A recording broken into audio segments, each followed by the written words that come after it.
بسم اللہ الرحمن الرحیم۔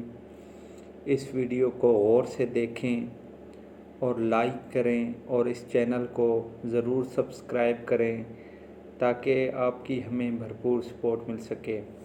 بسم اللہ الرحمن الرحیم۔ السلام علیکم۔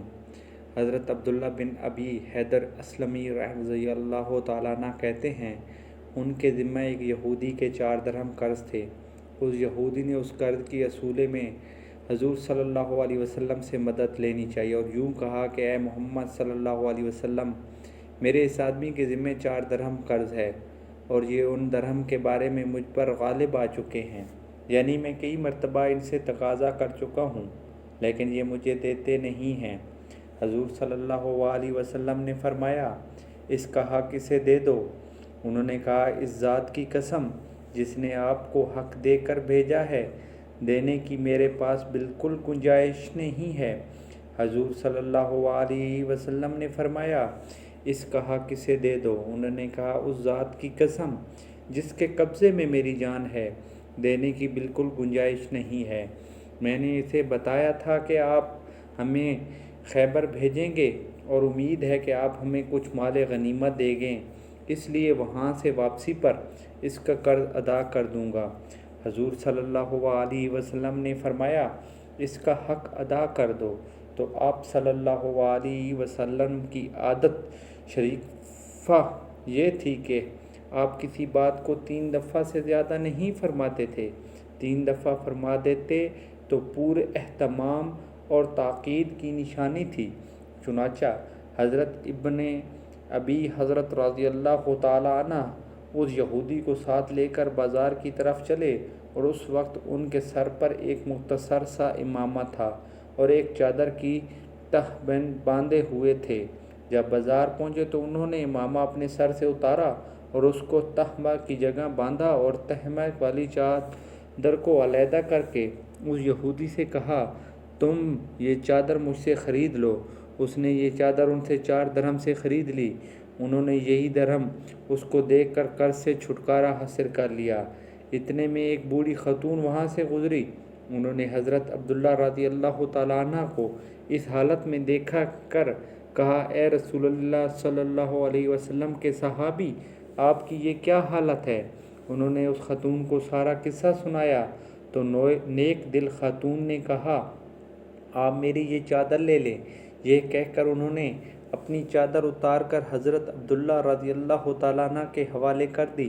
حضرت ام سلمہ رضی اللہ تعالیٰ عنہ فرماتی ہیں، انصار کے 2 آدمی کسی ایک میراث کا جھگڑا لے کر حضور صلی اللہ علیہ وسلم کی خدمت میں حاضر ہوئے، جس کے نشان مٹ چکے تھے اور کوئی گواہی بھی ان کے پاس نہیں تھا۔ حضور صلی اللہ علیہ وسلم نے فرمایا، تم لوگ میرے پاس اپنے جھگڑے لے کر آتے ہو اور جس کے بارے میں مجھ پر کوئی وحی نازل نہیں ہوئی، میں اس میں اپنی رائے سے فیصلہ کرتا ہوں، لہٰذا جس آدمی کی دلیل کی وجہ سے میں اس کے حق میں فیصلہ کر دوں، جس کی وجہ سے وہ اپنے بھائی کا حق لے رہا ہے، تو اسے چاہیے کہ وہ اپنے بھائی کا حق ہرگز نہ لے، کیونکہ میں اسے آگ کا ٹکڑا دے رہا ہوں اور وہ قیامت کے دن اس حال میں آئے گا کہ یہ ٹکڑا اس کے گلے کا ہار بنا ہوا ہوگا۔ اور اس پر وہ دونوں حضرات رونے لگے اور دونوں میں سے ہر ایک نے کہا، یا رسول اللہ صلی اللہ علیہ وسلم، میں اپنا حق اس سے دیتا ہوں۔ حضور صلی اللہ علیہ وسلم نے فرمایا، جب تم نے یہ ارادہ کر لیا تو جاؤ اور حق پر چلو اور اس معراج کو آپس میں تقسیم کر لو اور تقسیم کرنے کے لیے قرآن دازی کر لو، اور یہ سب کچھ کرنے کے بعد تم دونوں میں سے ہر ایک اپنے ساتھی کو اپنا حق معاف کر دے۔ ام المومنین حضرت عائشہ صدیقہ رضی اللہ تعالیٰ عنہ سے روایت ہے کہ حضور صلی اللہ علیہ وسلم کے زمانے میں فتح مکہ کے موقع پر ایک عورت نے چوری کی اور اس عورت کی قوم والے گھبرا کر محبوب خدا رسول اللہ حضرت اسامہ بن یزید رضی اللہ تعالیٰ عنہ کے پاس گئے تاکہ وہ حضور صلی اللہ علیہ وسلم سے اس عورت کی سفارش کر دیں اور یوں ان کی عورت چوری کی سزا سے بچ جائے گی۔ جب حضرت اسامہ رضی اللہ تعالیٰ عنہ نے حضور صلی اللہ علیہ وسلم سے بات کی تو آپ صلی اللہ علیہ وسلم کا چہرہ مبارک غصے کی وجہ سے بدل گیا اور فرمایا اے اسامہ رضی اللہ تعالیٰ عنہ تم مجھ سے اللہ کی حدود کے بارے میں سفارش کی بات کر رہے ہو۔ حضرت اسامہ رضی اللہ تعالیٰ عنہ سمجھ گئے اور حضور صلی اللہ علیہ وسلم کا چہرہ دیکھ کے بھی سمجھ گئے کہ سفارش کر کے انہوں نے غلطی کی ہے، اس لیے فوراً حضرت اسامہ رضی اللہ تعالیٰ عنہ نے کہا یا رسول اللہ آپ میرے لیے استغفار فرمائیں۔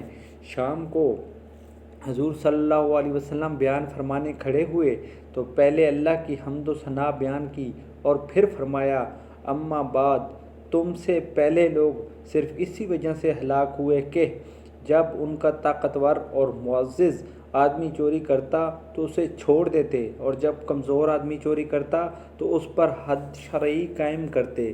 اس ذات کی قسم جس کے قبضہ میں محمد صلی اللہ علیہ وسلم کی جان ہے، اگر محمد صلی اللہ علیہ وسلم کی بیٹی فاطمہ رضی اللہ تعالیٰ عنہ بھی چوری کرے گی تو میں اس کا بھی ہاتھ ضرور کاٹوں گا۔ پھر حضور صلی اللہ علیہ وسلم نے حکم دیا جس پر اس عورت کا ہاتھ کاٹا گیا اور پھر اس نے بہت اچھی توبہ کی۔ حضرت عائشہ رضی اللہ تعالیٰ عنہ کہتی ہیں کہ اس کے بعد وہ عورت میرے پاس آیا کرتی تھی اور میں اس کی ضرورت کی بات حضور صلی اللہ علیہ وسلم کے سامنے پیش کیا کرتی تھی۔ حضرت انس رضی اللہ تعالیٰ عنہ روایت کرتے ہیں کہ ایک دفعہ رابعہ بنت نفر نے ایک لڑکی کا دانت توڑ دیا۔ ان لوگوں نے قصاص کا مطالبہ کیا۔ رابعہ کے لوگوں نے دوسرے فریق سے معافی کی درخواست کی، جیسے ان لوگوں نے قبول نہیں کی۔ اب دونوں فریق بارگاہ نبوی میں حاضر ہوئے تو حضور صلی اللہ علیہ وسلم نے قصاص جاری کرنے کا حکم فرمایا۔ ان کے بھائی انس بن نضر رضی اللہ تعالی عنہ نے کہا یا رسول اللہ صلی اللہ علیہ وسلم کیا میری بہن رابعہ کا دانت توڑ دیا جائے گا؟ اس ذات کی قسم جس نے آپ کو حق کے ساتھ بھیجا ہے ایسا نہیں ہو سکتا۔ آپ صلی اللہ علیہ وسلم نے فرمایا قصاص اللہ تعالیٰ کی کتاب کا فیصلہ ہے۔ راوی نے کہا پھر دوسرے فریق راضی ہو گئے اور انہوں نے معاف کر دیا۔ آپ صلی اللہ علیہ وسلم نے فرمایا اللہ کے بعض ایسے بندے بھی ہیں کہ اگر وہ اللہ پر قسم کھا لیں تو اللہ تعالیٰ اس کو پورا فرما دیتا ہے۔ جزاک اللہ، بہت بہت شکریہ، اور اس ویڈیو کو لائک کرنا مت بھولیے اور چینل کو بھی سبسکرائب کریں۔ شکریہ۔